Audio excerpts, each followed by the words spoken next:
신과 나눈 이야기 제8편. 저는 수백 가지 질문거리들을 갖고 있습니다. 그중 몇 가지는 아주 유치하고 진부해 보일 겁니다. 지금 제 마음속에서 떠오르는 질문들은 이렇습니다. 첫째, 제 인생이 마침내 도약하는 건 언제쯤일까요? 둘째, 저는 언제쯤에나 남들과 원만하게 지낼 수 있을 만큼 인간관계에 능숙해질까요? 또 그러한 관계 속에서 행복해질 수 있는 무슨 방법이 있나요? 아니면 그건 늘 힘겨운 과제일 수밖에 없나요? 셋째, 왜 저는 한 번도 생활하기에 충분한 돈을 벌 수 없는 겁니까? 저는 늘 이렇게 쪼들리며 살아야 할 팔자입니까? 돈과 관련된 제 잠재력을 충분히 발휘하는 걸 방해하는 게 도대체 무엇입니까? 넷째, 왜 저는 제가 진짜로 하고 싶은 일을 하면서 생활비를 벌 수 없는 겁니까? 다섯째, 지금 제가 직면하고 있는 일부 건강 문제들은 어떻게 해결할 수 있습니까? 저는 평생 고질병들을 충분히 알아왔습니다. 왜 저는 지금까지도 그 모든 병을 지니고 있는 겁니까? 여섯째, 제가 이번 생에서 배우기로 되어 있는 업장은 무엇인가요? 제가 터득하려고 애써야 할 것은 무엇입니까? 일곱째, 다른 행성들에도 생명체가 있습니까? 외계인이 우리를 찾아온 적이 있나요? 우리는 지금 관찰 대상이 되고 있는 중인가요? 우리는 사는 동안 누구도 부정할 수 없는 외계 생명체의 증거를 보게 될까요? 우주의 모든 생명체는 각기 나름의 신을 갖고 있나요? 아니면 당신이 그 모든 것의 신인가요? 여덟째, 이 지구라는 행성에 언제쯤 유토피아가 도래하기는 하는 겁니까? 신은 약속한 대로 언젠가 지구 사람들에게 자신을 드러낼 겁니까? 재림이란 게 있습니까? 성경에 예언된 대로 세상의 종말 혹은 계시록의 대재난이란 게 과연 오는 겁니까? 이 세상에는 단 하나의 참된 종교만이 존재합니까? 만일 그렇다면 그건 어떤 종교인가요? 이상은 제가 품고 있는 질문들 가운데 몇 가지에 불과합니다. 이미 말씀드린 대로 저는 몇백 가지의 질문거리들을 갖고 있으니까요. 이에 대해 신은 이렇게 말한다. 좋다. 지금 우리는 그곳으로 가고 있는 중이다. 이 질문들에 변명할 필요는 없다. 이것들은 과거 몇백 년 동안 수많은 인간들이 청해온 바로 그 질문들이었으니까. 그러니 우선 첫 번째 질문인 인생의 도약과 성공에 관한 질문으로 가보자. 나는 이 우주에 너희가 선택한 꼭 그대로 가질 수 있게 해주는 법칙들, 즉 창조할 수 있게 해주는 법칙들을 설정해 놓았다. 너희는 이 법칙들을 위반할 수도 무시할 수도 없다. 바로 지금 이 순간에도 너희는 이 법칙들을 따르고 있다. 이 법칙들은 만물이 작용하는 방식이기에 너희가 이것들을 따르지 않을 도리는 없다. 너희는 이 법칙에서 물러설 수도 없고 이 법칙 밖에서 움직일 수도 없다. 너희는 삶의 모든 순간마다 이 법칙 안에서 움직여왔다. 그러므로 너희가 지금껏 체험한 것들은 모두 너희가 창조해온 것이다. 너희는 신과 동업하고 있다. 우리는 영원한 계약을 맺은 사이다. 너희에게 주는 내 약속은 너희가 요구하는 건 언제나 주겠다는 것이다. 너희의 약속은 구하는 것, 구함과 응답의 과정을 이해하는 것이다. 너희는 삼중의 존재다. 너희는 몸과 마음과 영혼으로 이루어져 있다. 너희는 이것들을 육체, 비육체, 초육체라 부를 수도 있을 것이다. 성삼위일체란 게 바로 이것이며 너희는 이것이 바로 너희이고 나다. 나는 삼위일체로서 나타난다.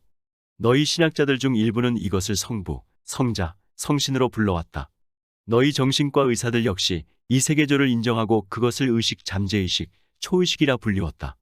너희 철학자들은 그것을 이도와 에고와 슈퍼에고로 불러왔다.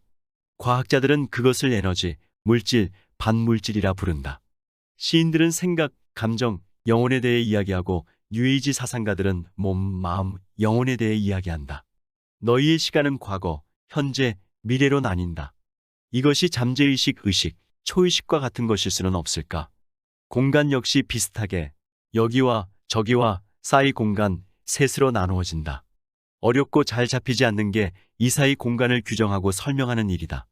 너희가 규정하거나 설명하기 시작하는 순간 너희가 가리키는 공간은 여기 아니면 저기가 되어버린다. 그럼에도 우리는 이 사이 공간이 존재한다는 걸 안다. 영원한 지금이 전과 후를 제대로 받쳐주듯이 그것은 여기와 저기를 제대로 받쳐주는 구실을 한다. 너희의 이 세 측면들은 사실은 세 가지 에너지다. 그것들을 생각, 말, 행동이라 부를 수도 있을 것이다. 그 세 가지가 함께 합쳐져서 하나의 결과를 낳는다. 그것을 너희의 언어 혹은 이해 방식으로는 느낌 혹은 체험이라고 한다. 너희 영혼 즉 제의식, 이드, 혼, 과거 등은 너희가 일찍이 창조했던 모든 느낌의 총합이다. 그 느낌들 중 자각하는 일부를 너희는 기억이라 한다. 기억할 때를 너희는 재구성한다. 즉, 함께 다시 놓는다. 혹은 다시 모은다고 말한다.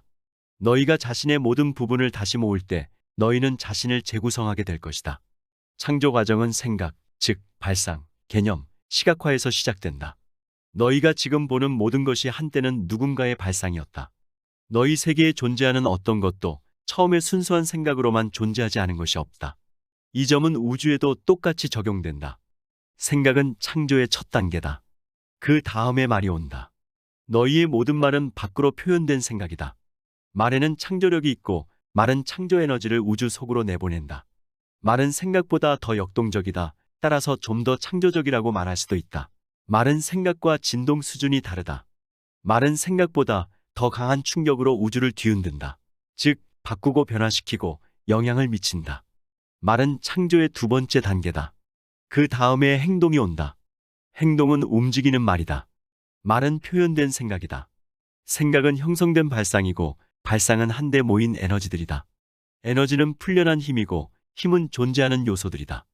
요소들은 신의 조각들이고 전체의 일부들이며 모든 것의 재료다. 그 시작은 신이다. 그 끝은 행동이다. 행동은 창조하는 신, 즉 체험된 신이다. 너희는 자신이 신의 일부가 되고 신과 동업관계를 맺기에 충분할 만큼 훌륭하지도 않고 경이롭지도 않고 죄가 없지도 않다고 생각한다. 너희는 너무 오랫동안 자신을 부정해온 탓에 자신이 누구인지 잊고 말았다. 이것은 우연의 일치로 일어난 일이 아니며 어쩌다 그렇게 된 것도 아니다. 그 모두가 신성한 계획의 일환이다. 너희가 이미 너희 자신이라면 너희는 자신을 불러낼 수도 창조할 수도 체험할 수도 없기 때문이다. 너희가 자신을 충분히 창조함으로써, 즉 불러냄으로써 자신을 충분히 체험하자면 우선 나와의 연결을 끊는 게 필요했다. 너희의 가장 원대한 소망이자 내 가장 위대한 바람은 너희 자신을 너희이기도 한 나의 일부로 체험하는 것이기 때문이다. 그러므로 너희는 모든 단일한 순간마다 자신을 새롭게 창조하면서 자신을 체험하는 과정 속에 있다. 내가 너희를 통해 그러하듯이 이 동업 관계를 이해하겠는가? 그 의미를 파악하겠는가? 그것은 신성한 협력, 참으로 성스러운 교섭이다. 내가 인생이 도약하는 걸 선택할 때 내 인생은 너를 위해 그렇게 할 것이다.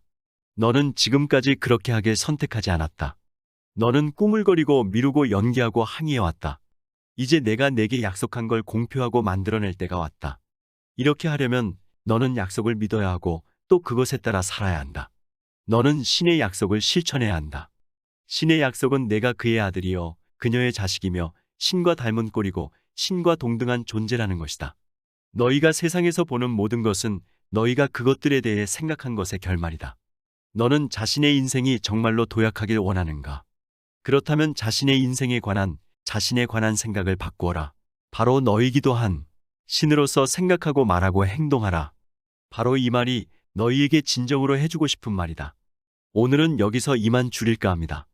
평온하시고 행복한 하루를 보내시길 바랍니다. 감사합니다.